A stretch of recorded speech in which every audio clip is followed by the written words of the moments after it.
मनुष्यों में समता, सुहृन् मित्रार युदासीना मध्यस्था द्वेष बंधुषु साधु स्वपि च पापेषु समबुद्धिर्विशिष्यते।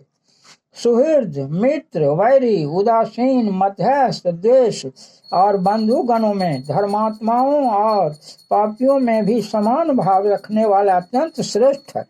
मनुष्यों और पशुओं में समता, विद्या विनय संपन्ने ब्राह्मणे गविहस्तिनि शुचि चैव स्वपाके च पंडिता समदर्शिनः।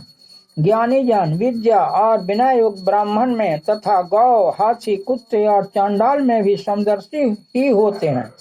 संपूर्ण जीवों में समता, आत्मौपैन सर्वत्र समं पश्यति अर्जुन सुखम वा यदि वा दुखम स योगी परमो मतः। हे अर्जुन, जो योगी अपनी भांति संपूर्ण भूतों में सम देखता है और सुख अथवा दुख को भी सब में सम देखता है, वह योगी परम श्रेष्ठ माना गया है।